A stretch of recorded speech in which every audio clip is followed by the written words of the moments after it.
Escobar గవేరియా. అతను ఇదేనండి, Escobar అనే వ్యక్తి కొలంబియన్ డ్రగ్ లార్డ్. ఇతను నార్కో టెర్రరిస్ట్. అతను పాలిటీషియన్ అయిపోయాడు. అతను ఏం చేశాడంటే మొత్తం ఒక లీడర్ గా తయారై మెడిలిన్ కార్టెల్ అనే పేరు పెట్టి ఈ డ్రగ్స్ అమ్మడానికి కారిడార్స్ ఎస్టాబ్లిష్ చేశాడు. ఎస్టాబ్లిష్ చేసి మొత్తం దీంట్లో $30 బిలియన్ డబ్బులు సంపాదించి అది ఈరోజు $90 బిలియన్ వర్త్ ఆఫ్ వెల్త్ సంపాదించాడు దీంట్లో.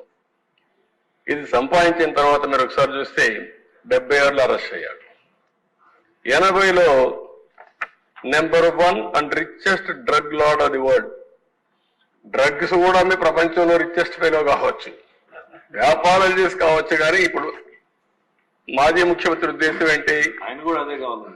ఆయన ఏమనుకున్నా అంటే టాటా, రిలయన్స్, అదానీ ఇలాంటి వాళ్ళు డబ్బులు ఉన్నాయి, వాళ్ళకంటే నేను ఎక్కువగా సంపాదించాలనేది ఆయన కోరిక.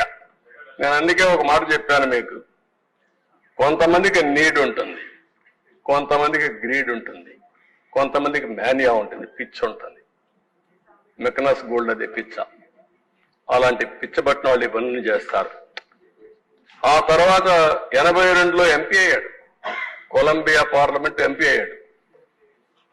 82లో అమెరికా అరెస్ట్ చేయాలంటే made deal with Colombia president తో ఇతను ఓన్ ప్రిజన్ ఒకటి క్రియేట్ చేసుకొని లా క్యాథెడ్రల్ అనే ఒక ప్రిజన్ మంచి హిల్స్ లో కట్టుకొని అక్కడే ఉంటా అన్నాడు.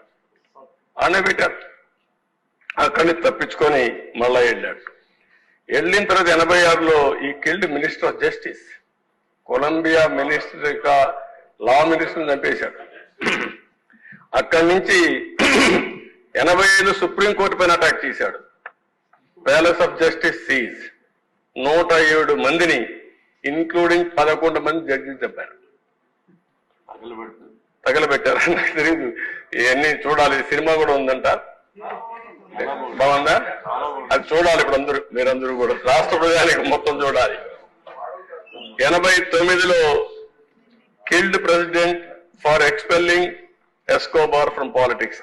ఒక ఆయన మాట్లాడాడు, ఇలాంటి వాళ్ళు ఉండకూడదు, వీళ్ళంతా కూడా డ్రగ్ వీళ్ళు ఉండకూడదని చెప్పిన నేరానికి అతను చంపేశారు.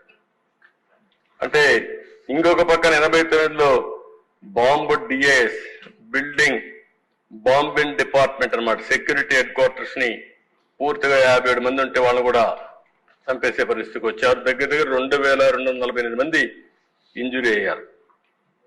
అంటే నేను ఒక ఫ్లైట్ కూడా కాల్ చేశారు.